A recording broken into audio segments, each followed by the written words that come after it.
भारतीय दंड संहिता 1860 यानी आईपीसी भारतीय कानून का वह स्तंभ है जो अपराध और सज़ा को परिभाषित करता है।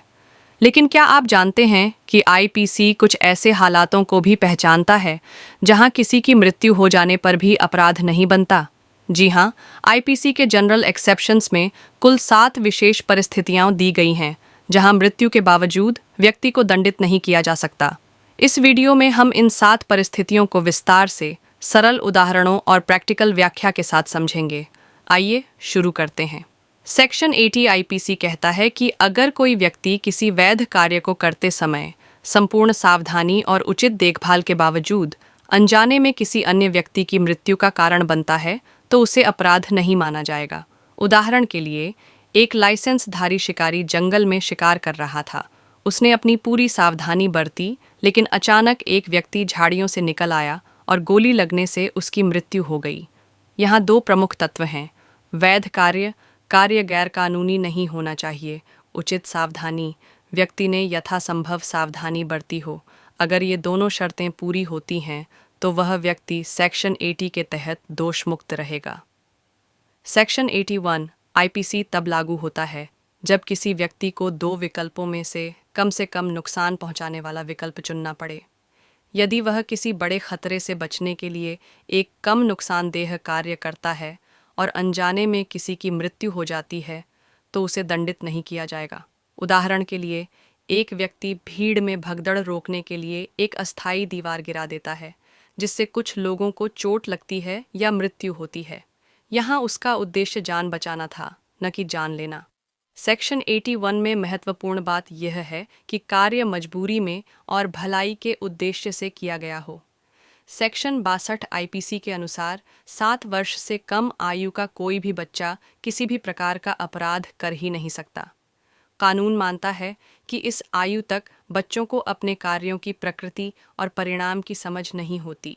उदाहरण के लिए, एक 6 वर्षीय बच्चा खेलते हुए गलती से किसी व्यक्ति को धक्का दे देता है और वह व्यक्ति सिर के बल गिरकर मर जाता है। यहाँ बच्चे पर हत्या या उपेक्षा का आरोप नहीं लगाया जा सकता।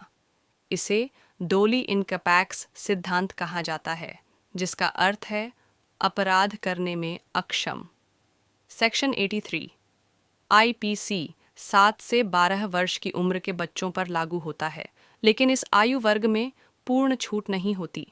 अदालत यह देखती है कि क्या उस बच्चे को अपने कार्य के नैतिक और कानूनी परिणामों की समझ थी या नहीं।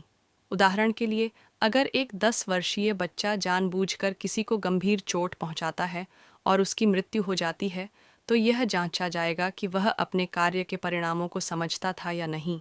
यदि उसे सही गलत का ज्ञान नहीं था तो उसे दंड नहीं दिया जाएगा, लेकिन अगर ज्ञान था तो मुकदमा चलाया जा सकता है।